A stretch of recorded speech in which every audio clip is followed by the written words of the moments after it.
Happy Monday, June 17th, 2024. We've got weather to talk about. We've got more severe weather. And also, your eyes do not deceive you. Right now, if you're looking over here in the Gulf of Mexico, over here near the Yucatan Peninsula, that is some spin you see out here. Okay, so we've got our eyes on the tropics as well. And we're going to talk about that in depth right here in a moment. But first, I do want to take our attention over here towards the mainland United States and talk about this system that we're experiencing over the next couple of days that is going to cause some more severe weather over here in the plains. Storm Prediction Center does have a slight risk of severe weather today, June 17th, for portions of Nebraska, the entire state of South Dakota, a little bit of North Dakota as well, all the way over into the UP of Michigan. Big hail is going to be the main threat with these storms, but there is a little area over here, especially in Nebraska and South Dakota, where I expect that we could see a tornado or two. Definitely be paying attention to that if you're over here in Nebraska or South Dakota. A couple stronger storms could occur over here in Ohio, up through Pennsylvania and New York as well. And the storms continue tomorrow with a slight risk of severe weather from Minnesota, the border with Canada, a little bit of Wisconsin, all the way back down into Kansas. As this boundary kind of sets up where lots of warm, moist air is coming out of the Gulf of Mexico and a little bit of cooler air is trying to come down from Canada as well. And as long as that battle is in place, we're going to see several rounds of storms coming up through this corridor right here. And one of the things that's causing all of that moisture to come up so efficiently into the central United States is all of this tropical activity. We saw that big swirl earlier on the satellite, and that's associated with this area of interest that the National Hurricane Center is watching. We've got a pretty good chance of development down here just off the Yucatan Peninsula. We could see a tropical depression form somewhere on its approach to Texas maybe. There's also another area of interest over here north of Puerto Rico, south of Bermuda, that is generally pointed in the direction of the United States, but this has a much less chance of developing right now. It doesn't look very organized, and it doesn't look like it's going to become very organized. And we're going to talk a lot about that right here in a moment, but first, we got to shout out Rocket Money, today's awesome sponsor. I recently discovered that I have been getting charged every month for the past year for a streaming service that I don't even use. I used it like once, and then I forgot about it, I guess, and then when I tried to go cancel that subscription, of course, it was a nightmare. It was hard. I had to call somebody, and it sucked. Well, thankfully, now I have today's sponsor, Rocket Money, on my side, so that shouldn't really ever be a problem again. You see, Rocket Money is a personal finance app that helps you cancel subscriptions, lower your bills, and manage your money better. When you load it up, it actually tells you everything that you're subscribed to, and it allows you to cancel those subscriptions from within the app. Just a couple of taps, and then the problem is gone. No customer service calls, nothing like that. They take care of it. It's amazing. It's beautiful. And I don't know if I'll ever cancel a subscription another way ever again. Rocket Money has helped its members save up to $740 per year with over $500 million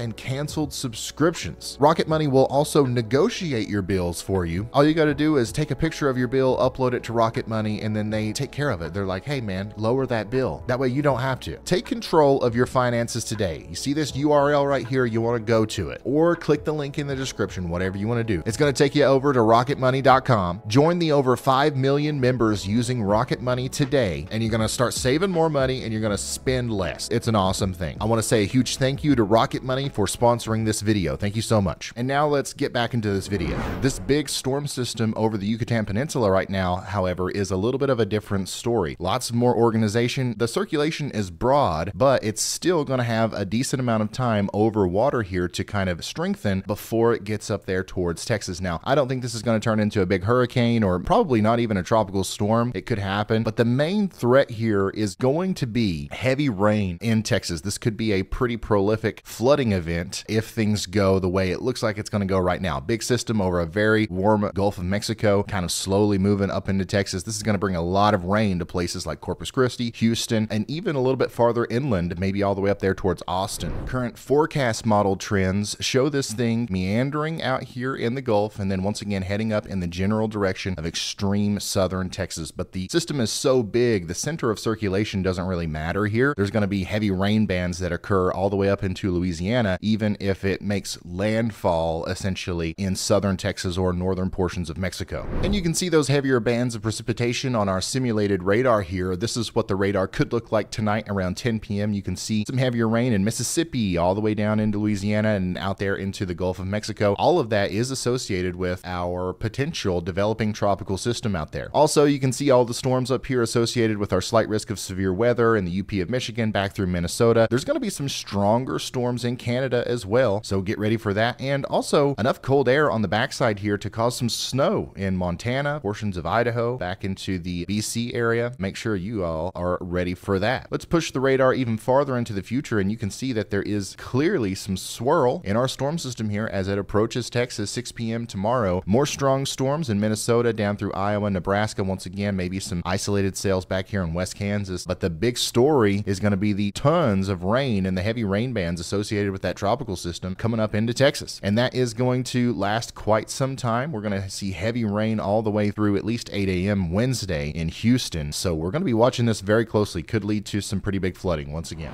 Looking even farther into the future, you can see here as we get into Wednesday, there's a very clear thing happening in the atmosphere with our weather pattern. We've got a trough in the west and a big ridge in the east. This is what's leading to that efficient flow of moisture up through Texas into the central U.S., allowing for those recurring severe weather events. But it's also going to be what's responsible for the incredible warm temperatures that we're going to be experiencing in the Ohio Valley, over towards the northeast, and pretty much just everywhere in the eastern United States. We're going to have a heat wave pretty much at least through Wednesday and Thursday. And just watch how everything just kind of rotates around that ridge here, where we've got lots of moisture coming up this way and then completely avoiding the southeastern United States, allowing for that warm air to compile here, and then just lots of energy just kind of training over the same areas over and over again. This is going to lead to a corridor of very heavy rainfall right in here. So we're going to continue to see cooler temperatures in the trough, and we're going to see much warmer temperatures in the ridge. If we go even farther out into the future, things change a little bit, and we actually start to see a pretty significant ridge build up in the west. So now we're going to be getting much warmer than average over here in California and Arizona as we go into the Tuesday time period. And honestly, we're going to have pretty zonal flow here, so everybody is going to be quite warmer than average, especially as we get into next week. This is June 25th here, and the good news about this being zonal rather than having like a big trough ridge pattern is the efficient flow of moisture from the Gulf of Mexico is going to be cut off. So the rain, prolific rain at least, should mostly stop as we go into next week. And the experts over there, the Climate Prediction Center, are pretty much seeing the same exact thing. Between 6 days from now and 10 days from now, this is what we can expect. We're going to see much warmer than average temperatures over here in the east, and also warmer than average temperatures over here in the west as that new ridge comes in and replaces the trough that's in place right now. And I do want to point out that this is from 6 days from now until 10 days from now. So the next 6 days are not really included in this outlook, which is why we don't see the below average temperatures that will be taking place in the very short term over here, or the extremely high temperatures that will be taking place in the very short term in the east. But in the near future, over the next couple of days, we are under excessive heat watches and warnings over here in portions of the Ohio Valley over into the northeast. The orange counties are under excessive heat advisories or heat advisories. The red counties here are under excessive heat watches, and then I believe the pink ones right here are excessive heat warnings. So we do expect things to be really hot over the next couple of days, abnormally hot for this time of year. So just keep that in mind. Keep the pets indoors if you can. Don't spend too much time outdoors without drinking water, all that good stuff. Heat stroke is a real thing that can happen in conditions like this. And then let's take a look at the amount of rainfall we're expected to see over the next 7 days. And you can see very clearly exactly what I was just talking about with that flow of moisture from the Gulf of Mexico. You can see all of the rain is just going to be dumped in this area, and we're not going to get much rain at all down here in places like Kentucky, Tennessee, down into Georgia especially. There's portions of Georgia that won't see a drop of rainfall over the next 7 days, which is crazy for June. And then you can also see the incredibly dry conditions over here in the west, where it looks like probably no area in California for the next 7 days is going to receive even one drop of rainfall. And that's pretty much all the weather I have to talk about today. There's a lot going on, so you can expect to see me quite a bit this week in the form of several updates. Next week, I am going to go on a little bit of a vacation, but I'm going to Florida, so I might just live stream a tropical system if that's what ends up happening. I'll still have an update or two next week. Just know that things are going to be a little bit quieter than usual from this channel, and then we'll get right back on the ball after that. Super huge shout out to Rocket Money for sponsoring this video. Thank you guys so much, and thank you for watching. Make sure you slap that like button, subscribe, and I'll see you in the next one. Goodbye. Ooh.